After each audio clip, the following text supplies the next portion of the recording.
Bien, estamos aquí en el Salón de los Pasos Perdidos en el Palacio Legislativo con el senador Óscar Andrade. Bueno, senador, gracias por conversar con nosotros, por brindarse a este diálogo. No, un gusto, es mío. Saludo a la teleaudiencia.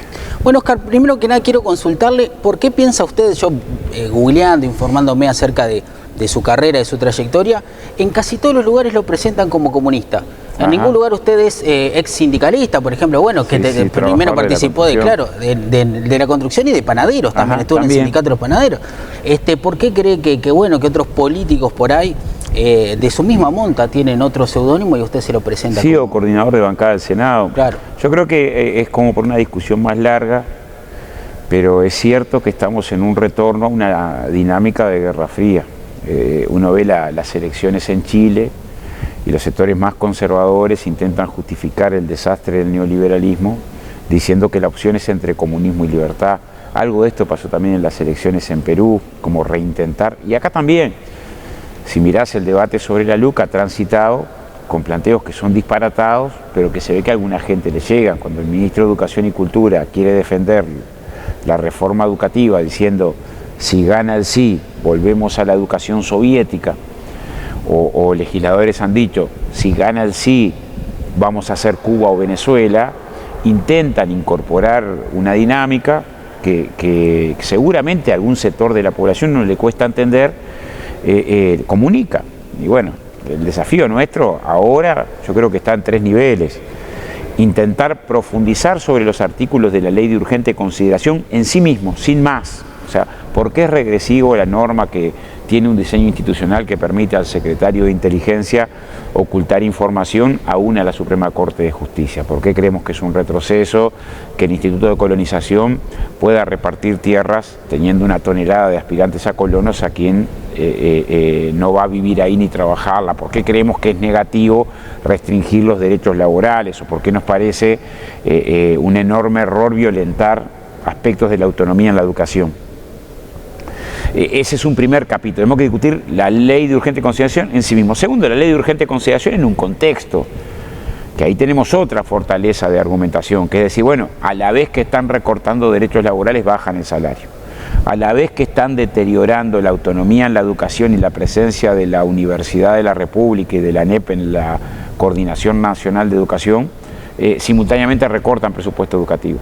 A la vez que están mercantilizando el régimen de alquileres, hay un deterioro de la inversión en vivienda. Pues eso ayuda a entender de que no solo se deteriora en la LUC, sino que el mismo actor protagónico, la coalición de derecha que nos gobierna, que resolvió la ley de urgente consideración, a la vez está tomando medidas que impactan sobre esas áreas. Y creo que una tercera línea argumental que es muy importante es también reflexionar sobre la LUC original. Porque si uno se puede preocupar, por ejemplo, en el sentido de que la ley actual dificulta el derecho de huelga, la LUC original la prohibía, porque establecía con claridad que estaba limitada la huelga que perturba. Todas. No hay huelga que no perturbe en un concepto tan amplio. Uno se preocupa por la LUC que vamos a referéndum, que establece que durante 4 horas te pueden tener sin comunicar al fiscal de tu detención. En la LUC 1 te podían tener 24 horas detenido por testigo. Entonces creo que si uno se preocupa por la actual riesgo de pérdida de patrimonio de las empresas públicas en las sociedades anónimas que son propiedad de las empresas públicas, la LUC 1 establecía la desmonopolización pura y dura en el caso de ANCAP y la obligatoriedad de Antel de regalar su infraestructura, de ofrecer su infraestructura a la competencia, en una curiosa política de empresas públicas Entonces también nos da derecho a discutir la LUC en su contexto y la LUC en su proyección. Yo creo que ese es un poco los centros de campaña que tenemos que colocar ahora, porque en realidad todo el mundo sabe que no estamos definiendo acerca del socialismo mundial. Estamos definiendo acerca de los derechos de los trabajadores, de la educación pública, de la defensa del derecho a la vivienda. Y en ese plano yo tengo la convicción que cuanto más podamos intercambiar sobre los contenidos, más amplio va a ser el triunfo del sí. Óscar, ¿cómo es el rol el del periodismo, ¿no? Dado que recuerdo una entrevista vieja que te hicieron en el Che una vez cuando eras precandidato a la presidencia y te dijeron, bueno, Andrade, si usted llega a ganar, ¿cuánto va a demorar Uruguay en convertirse en un país comunista? Y usted dijo, bueno, yo creo que le voy a dar 2 semanas a la gente para que se vaya acostumbrando, claro, con mucho humor, ¿no? 1 o 2 semanas. ¿Cómo, es que en cómo realidad, va el rol nuestro ahí? Fíjate qué pasa ahora, ¿no? El Single tiene una frase polémica que dice privatizar la educación, ¿no? Yo no he pasado esta semana ninguna entrevista donde eso no ha sido una pregunta constante. Uno dice, bueno, uno puede interpretar que si se recortó 2/3 de la participación de la UDELAR, 2/3 de la participación de la UNEP, de la ANEP, y se incorpora la participación de la educación privada, se deteriora, se debilita la educación pública en la orientación educativa y crece lo privado. No es un absurdo. Ahora, sin embargo, sobre eso ha habido un hostigamiento de la prensa. ¿Cómo puede ser? Sin embargo, no ha habido una sola pregunta. Yo no he encontrado una sola pregunta a los promotores del no a que expliquen en qué se transforma el Uruguay en la Unión Soviética si gana el sí. Referencia que hacen ni más ni menos que el ministro de Educación y Cultura respecto a lo educativo.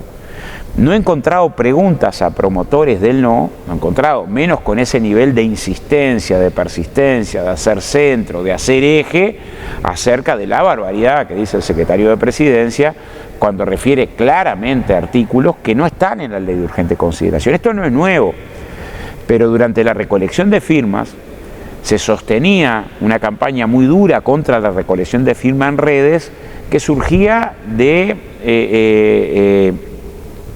desde anónimos, que colocaban guarda, que defienden narcotraficantes, violadores, refiriéndose a artículos que no estaban en la ley de urgente consideración. Cuando ahora tenés que, un día sale un senador diciendo, ojo con lo que va a pasar con MEVIR, artículos que no están en la LUC, otro que sale diciendo, ojo con lo que va a pasar con el tiempo que es necesario para declarar, anotar en el registro de padres adoptantes, otro artículo que no está en la ley de urgente consideración. El papel del periodismo tendría que ser mucho más importante, ni hablar con el tema de la vivienda.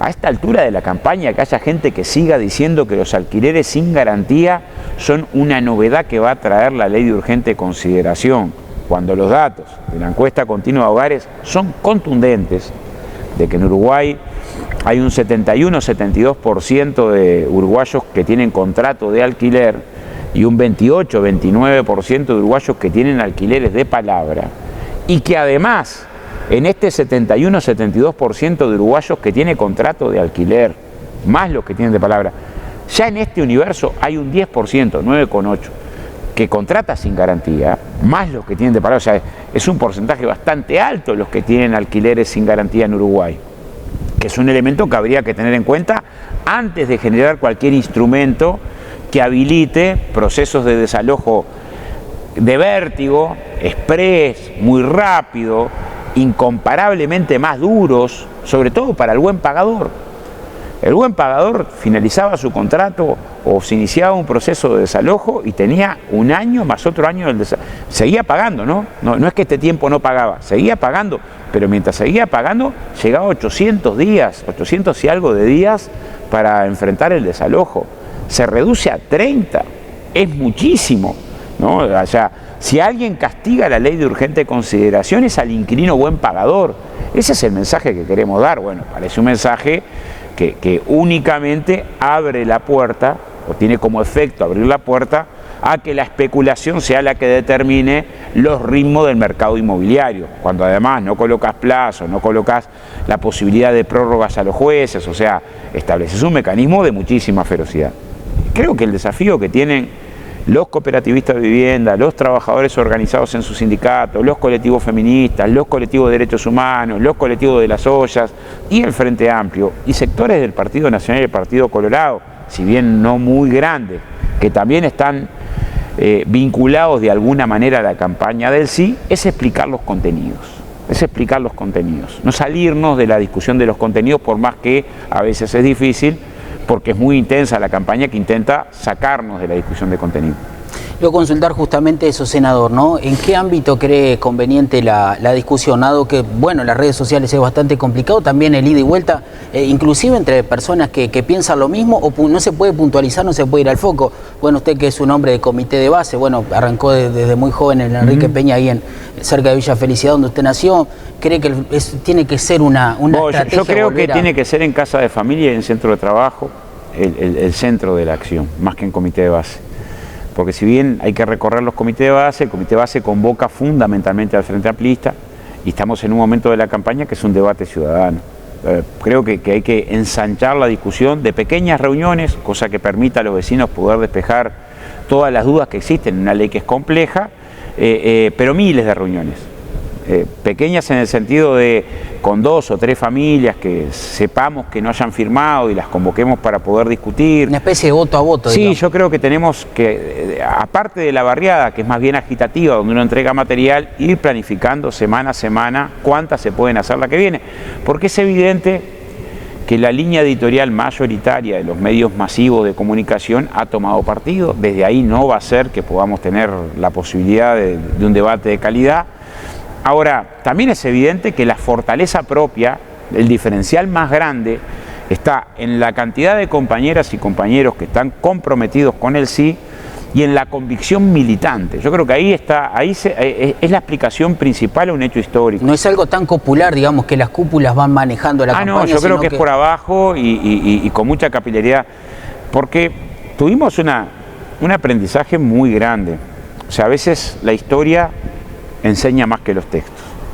Y el primer semestre de este año nos enseñó que a pesar de no tener un peso, a pesar de ser una ley compleja, a pesar de tener poco tiempo para la recolección de firmas, a pesar de que la campaña no logró unificarse, a pesar de que no nos dieron prórroga, a pesar de que no nos dieron debate, a pesar de que no nos dieron la cadena, o sea, contra todas, a pesar de una pandemia que nos generó una enorme dificultad desde el punto de vista de las acciones y demás, con todas esas dificultades, se recolectaron 800.000 firmas como nunca antes en la historia del Uruguay. O sea, en el año 699.000 firmas recolectamos por ANCAP para habilitar el referéndum en el 2003, 701.350 firmas por Antel 2 años antes, el voto verde se llegó arañando, y eso que no requería huella digital, en el año 88, después de un año y pico, a las 700.000 firmas. Pero ninguna de esas campañas anteriores, que fueron heroicas, con mucha militancia, con mucho compromiso, tuvo que atravesar las dificultades que atravesó esta y tampoco logró los resultados que logró esta. Un 38% de los uruguayos y las uruguayas que votamos en las elecciones de septiembre del año pasado, 2.100.000, o sea, un 38% es lo que se presentó como firmas. Ese es un hecho inédito. ¿Eso quiere decir que está resuelto? No, pero es un punto de partida muy importante que nos enseña cómo fue que se consiguió. Y a la hora de mirar cómo fue que se consiguió, destaca la planificación, la organización, los sindicatos con mayor nivel de organización, los comités de base que más distribuyeron en territorio, son los que tuvieron resultados más altos desde el punto de vista de la firma.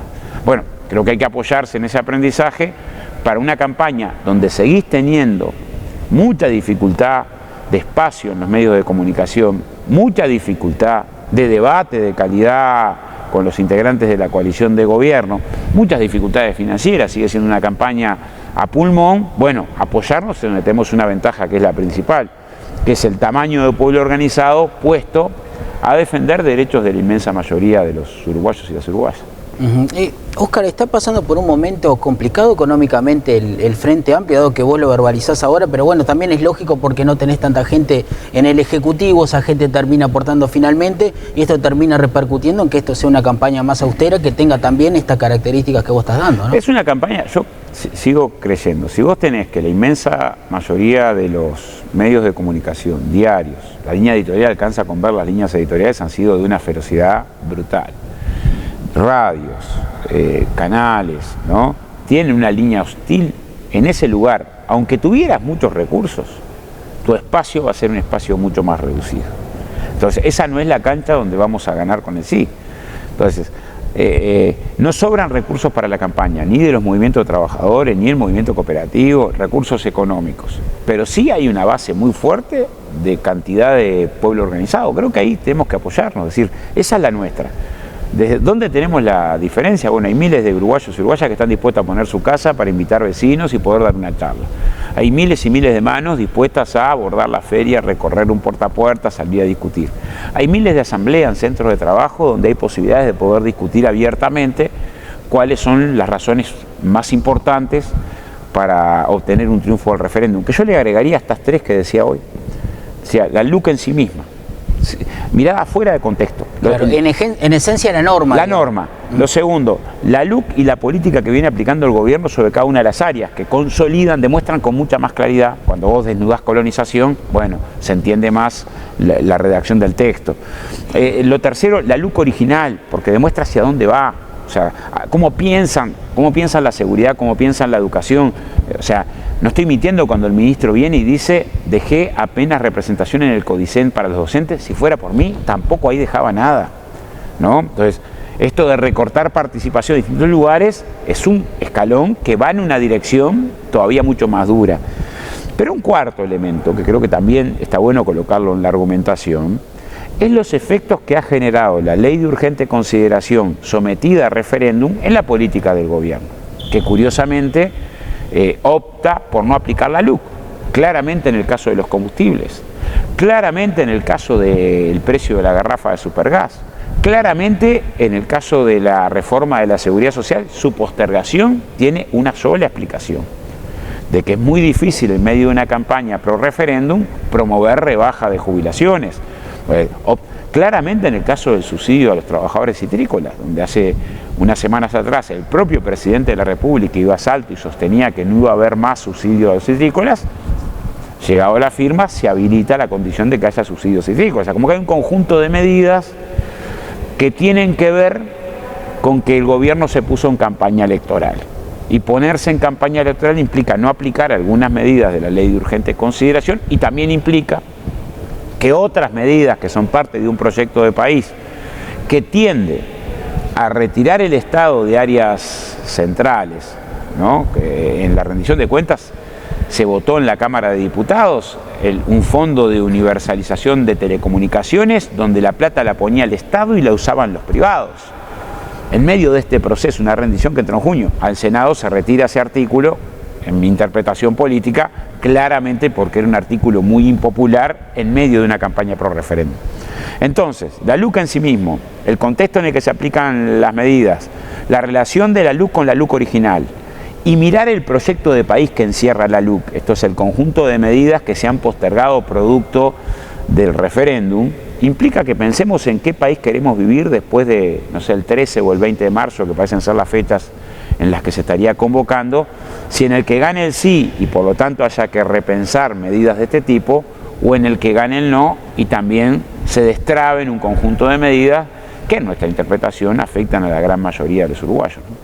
Oscar, ¿te parece buena también la estrategia que ha llevado adelante el sí, digamos, en dividir estos 135 artículos en 9 capítulos importantes? No, digo, algunos tienen 3 artículos, otros tienen un poco más de 30, pero se ha ido como también mancomunando 9 capítulos para dialogarlo mejor con la población. Sí, ayuda mucho a la explicación, y yo creo que después tenés que, según la localidad, cuál de esos capítulos tiene más importancia.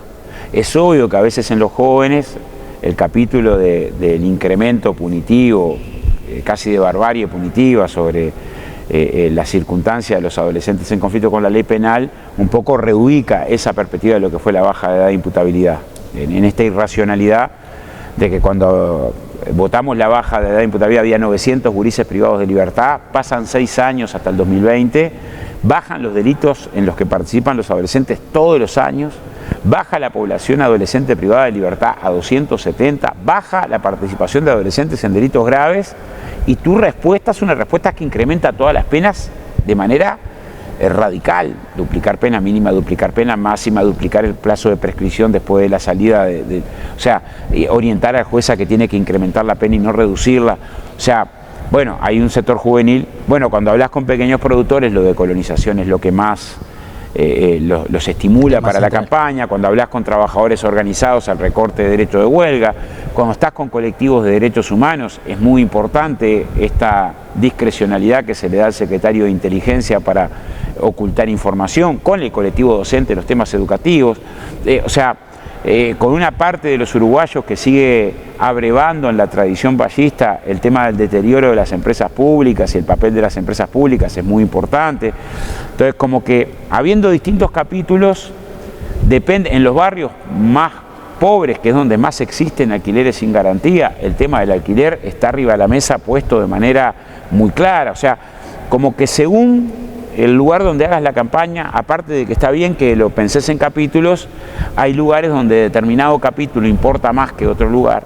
Hay lugares con rica tradición sindical y hay lugares con escasa tradición sindical, y ahí de repente no parece ser tan importante los recortes de los derechos laborales, donde, bueno, por más que uno, si va a una discusión profunda, básicamente son la demostración, los lugares donde no existen derechos laborales, de los abusos que se viven de manera permanente. Pero bueno, nos permite también, yo creo que eso es un desafío que le hace bien a la militancia social y a la militancia política, discutir ideas. El Frente Amplio en particular tuvo muchos años en la gestión de gobierno, y el tiempo dedicado a la gestión de gobierno te llevó a que debates desde el punto de vista conceptual los dejamos de dar, o los dimos con poca fuerza. O sea, discutir que la construcción de un país más seguro implica una mirada mucho más integral, que va desde el derecho a la ciudad, la no segmentación territorial, el acceso a la cultura, las políticas de salud que permitan a las familias acceder a sistemas para atender situaciones como adicciones complejas, las políticas de rehabilitación en las cárceles. ¿Por qué pasó eso? ¿Por qué se da esto que usted me describe? Bueno, yo creo que un poco tiene que ver con la urgencia. El Frente Amplio agarra un país que está destrozado, con una situación de sistema financiero hecho fleco, una emergencia muy dura, y tuvo que destinar el grueso de sus cuadros, principales cuadros políticos, a las tareas de gestión. Y eso te fue chupando parte de la discusión, la urgencia de lo inmediato, la urgencia de lo inmediato. Y debates conceptuales, el papel de los derechos laborales, el papel de la vivienda mirada como derecho y la no mercantilización, se fueron o postergando o no dando con la profundidad suficiente. Y en ese plano yo creo que la derecha no abandonó un minuto su debate de ideas, de decir, la seguridad es igual la solución a la mano dura, de decir con mucha potencia el que está mal porque quiere, y por lo tanto cuestionar las políticas sociales, cuestionar los derechos de los trabajadores. Igual yo encuentro que está en una posición débil la derecha para la campaña, porque fíjate, el grueso de la campaña de la derecha se ha concentrado en el capítulo seguridad. Y la gente no es boba, ¿no? No puede decir, bueno, hay que aplaudir que hubo 1 año y medio donde no hubo incidentes en las tribunas de los estadios de fútbol. 1 año y medio donde no hubo riñas ni hubo hurtos en las tribunas. 1 año y medio donde no hubo incidentes en los bailes, en las fiestas, en los eventos. 1 año y medio donde no hubo hurtos dentro de la universidad, de las escuelas, de los liceos. Bueno, solamente en el sistema educativo es 1 millón de personas. 1 millón de personas. Primaria, secundaria, UTU, más la universidad, 1 millón de personas. Bueno, 1 millón de personas que estuvieron en su casa durante 1 año y medio porque no salieron. Y las tribunas de los estadios estuvieron vacías. Y no hubo fiestas, ni eventos, ni recitales, ni cumpleaños. Y hubo 4 millones de turistas que no sufrieron ni hurtos, ni rapiñas, ni nada, porque no vinieron. 4 millones.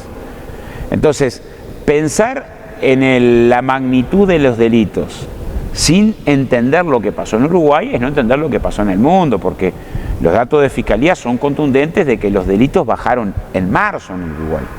Y la LUC se aprueba en julio, salvo que sea una ley mágica, que logró efectos 4 meses antes de estar aprobadas.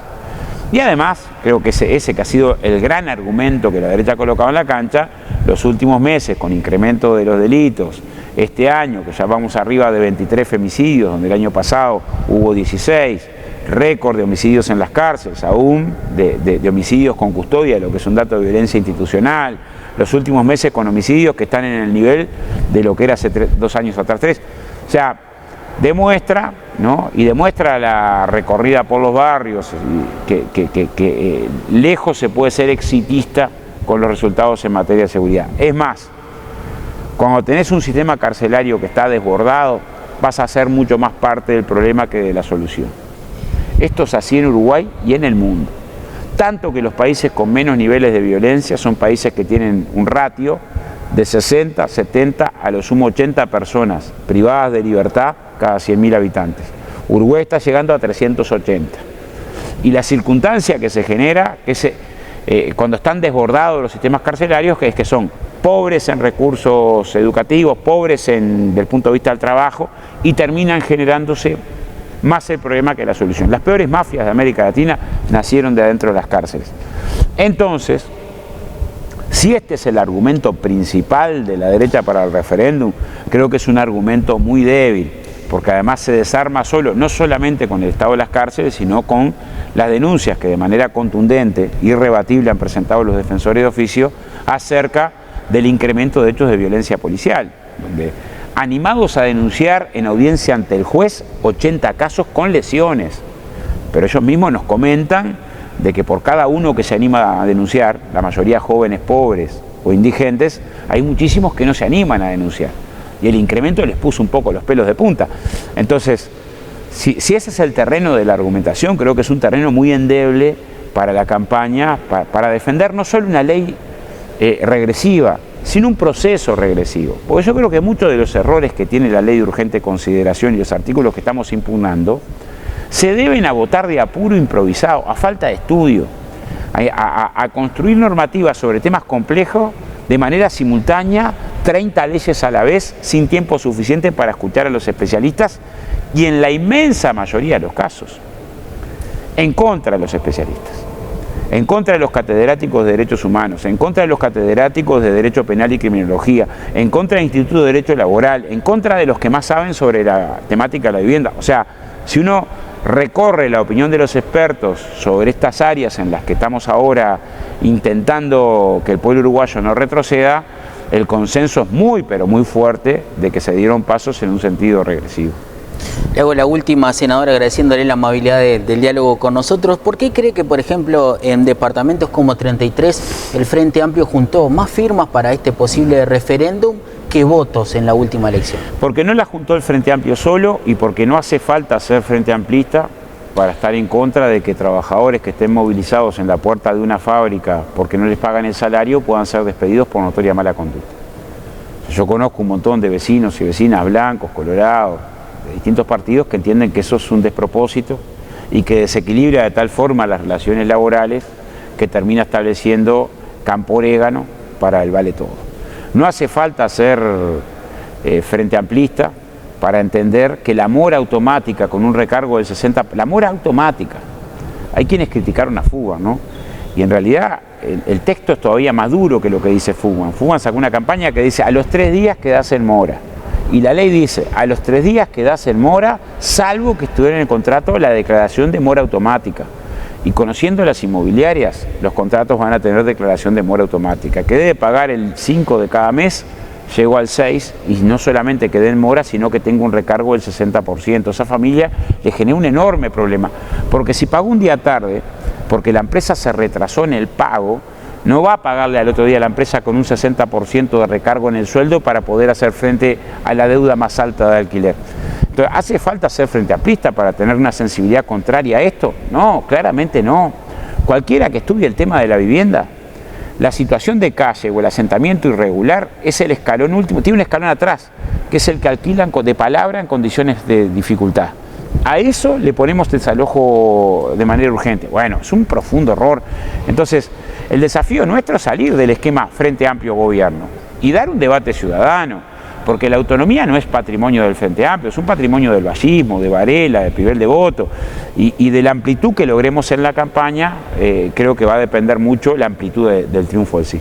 Bueno, senador, sabemos que es Protavares, gana Uruguay el viernes frente a Argentina. Sí, que gana Uruguay, es casi que una necesidad para reacomodarnos en la tabla. ¿Lloró por la muerte de Gastón Ciarlodino? No, mirá, estuve con Dino el domingo de mañana, estaba poniéndole música a 2 milongas, me traje un libro de él dedicado, un libro de Lucía Salas sobre la oligarquía, y quedamos pendientes de un asado para el triunfo. Se nos fue un poeta entrañable.